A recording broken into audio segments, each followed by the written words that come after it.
Hi guys, welcome to the Bigg Boss reality show season 7. House లో ఇప్పటికే power అస్త్ర అంటూ ఈ మూడో యుద్ధం ఎంతో ఘాటుగా జరిగిపోతూ ఉంది. అయితే ఫ్రెండ్స్ అన్డిజర్వ్డ్ అంటూ కన్ఫ్యూషన్ రూమ్ లోకి వెళ్లి దామిని, తేజ, రతిక వీరందరూ ఎక్కువగా ఫ్రెండ్స్ పేరుని ఎంచుకోవడం జరిగింది. ఆ భాగంగానే మొదటిగా బిగ్ బాస్ అయితే ఫ్రెండ్స్ కి ఒక టాస్క్ ఎదుర్కోవాలి అంటూ చెప్పుకుంటూ వస్తారు.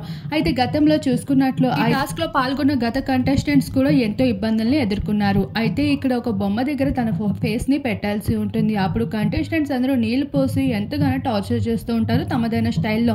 వాటన్నిటిని ఎదుర్కొంటూ అక్కడ ఉన్న జోన్ నుండి ఫేస్ అయితే తీయకుండా ఉన్నట్లు అయితే తన టాస్క్ లో విజేతగా నిలిచినట్లే. అయితే ఈ టాస్క్ ని ఎంతో సంపూర్ణంగా అయితే ఫ్రెండ్స్ ఈ టాస్క్ లో ఎదుర్కొంటూ కంప్లీట్ చేసుకుంటూ రావడం జరుగుతుంది. ఒకవైపు పల్లవి ప్రశాంత్ సైతం ఫ్రెండ్స్ ఆ విధంగా ఇబ్బంది పడుతూ ఉండడం చూడలేక తన వాటర్ ని మొహంతో కడుగుతూ ఎంతో చక్కగా జాగ్రత్తగా చూసుకుంటూ ఉండడం మాకు ఫ్రెండ్ యాంగిల్లో అయితే పల్లవి ప్రశాంత్ అక్కడ ఫ్రెండ్స్ ని చూసుకునే విధానానికి ప్రతి ఒక్కరు ఫిదా అవుతూ కనిపిస్తున్నారు.